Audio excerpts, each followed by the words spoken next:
শুভ সন্ধ্যা। আসলে জানেন তো, সবাই বলছে এটা নাকি ভালোবাসার সপ্তাহ চলছে। তো ভালোবাসার সপ্তাহে ভালোবাসার একটা বড় দিক হচ্ছে বিরহ, বিচ্ছেদ। সেই বিচ্ছেদ বিরহের মাঝে আমাদের মনটা এবং আমাদের সত্তাটা মাঝে মাঝে আমরা সেই প্রিয়জনকে ভাবতে ভাবতে কখনো মনে মনেই মেরে ফেলি।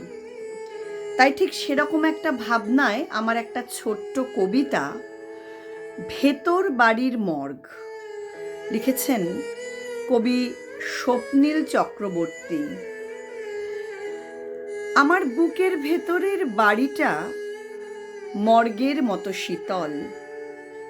4টে লাশ শুয়ে আছে সেখানে, 4টেই আমার।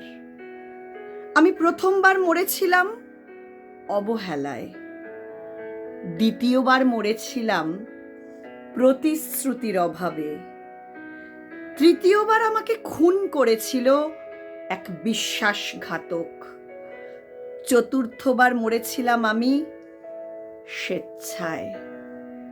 আমার বুকের ভেতরের শীতল ঘরটাতে 4টে লাশ আছে। ওদের এখনো ময়না তদন্ত হয়নি, এখনো ময়না তদন্ত হয়নি, এখনো ময়না তদন্ত হয়নি।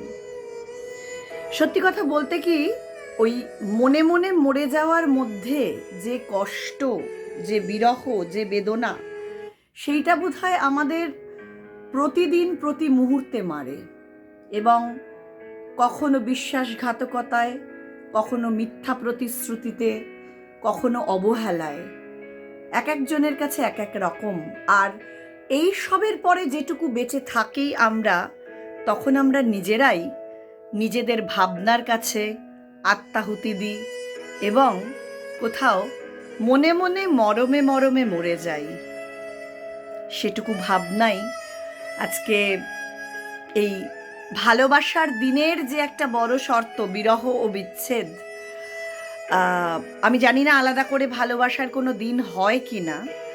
বোধহয় এই কবিতাটাতে অনেকটা সেই ভাবনাটাকে নিবিড়ভাবে পেলাম।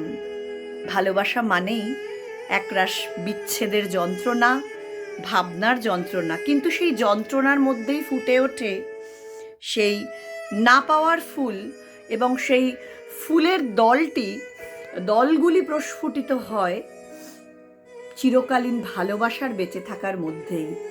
এ এক অদ্ভুত এবং আজব মিশ্রণ বলতে পারেন। এখন এই পর্যন্তই, ধন্যবাদ।